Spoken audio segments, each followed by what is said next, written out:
you lovely people of the internet. Welcome to another exciting episode of Guitar Stuff. Today I would like to talk about the G chord. So, why I would like to talk about the G chord is there are several ways to how to fret a G chord. I've got this beautiful Yamaha guitar.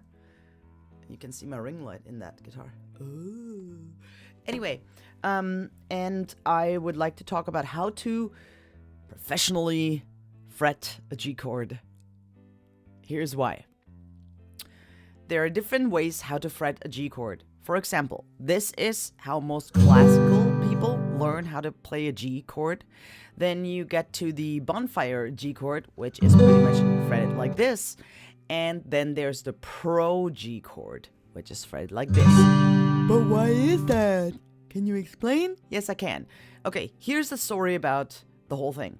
When you have a G chord, when you have a chord in general, remember I talked about the snowman, right? So the bottom ball is the name of the chord. Let's say the bottom ball note is called fly shit, so you can have as many fly shits in that chord however you want. Then the second one in the middle, that ball note is the gut feel, whether if it's sad or happy, yada yada yada, major, minor.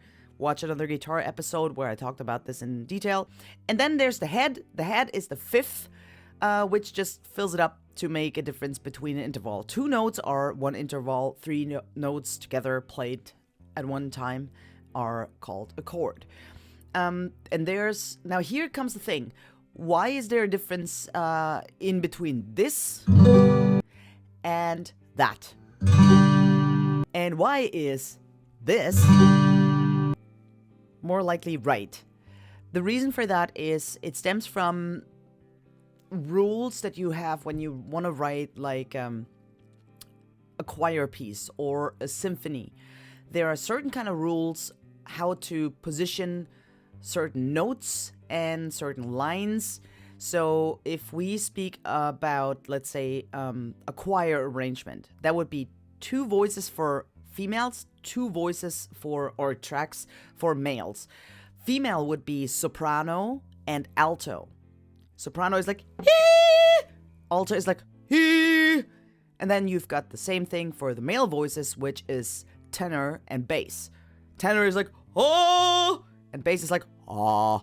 Right? Okay, so now you get those four lines of voices.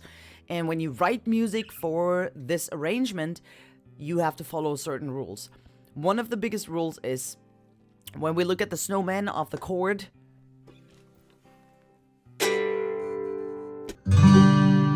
we shall not overdo the gut feel.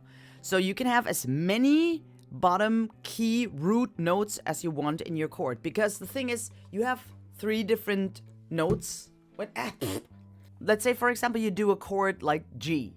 You have three different balls in your snowman, and the bottom one is the root note, which is G. Then you have the gut feel, which is the B, and then you have the D.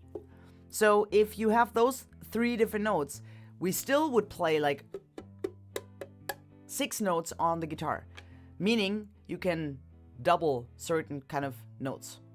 Get it? It's easy.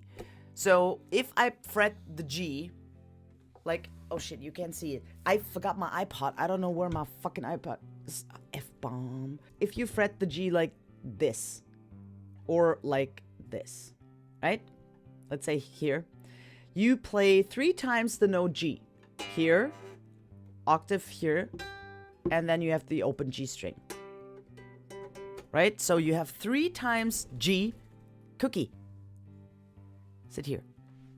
If we go through all the notes that you play with your G chord. Cookie, can you not land on my camera? This is not cool. Sit here. Again. G, B, D string, G string, and then B string, and then cookie. Don't you want to sit on the microphone? Why not?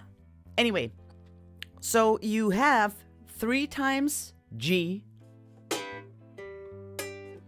you have 2 times B, and you have 1 D. Right? So bottom root note 3 times, gut feel 2 times, head 1 time. And one of the biggest rules, and this is why I make this video, one of the biggest rules is you shall not have the gut feel ball note more often than the head note. But in my example with the G chord, I have twice the B and once the D. So to switch that up and change it around, we would most likely fret. Let me show this to you like here.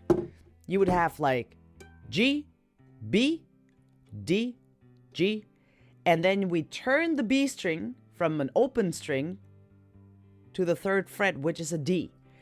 And that way, if we fret the G chord like this with 4 fingers, you will have the pro G chord instead of like the, it's quite nice bonfire level, but not 100%. That way, we would have like 2 Ds, head, and 1 gut feel, B.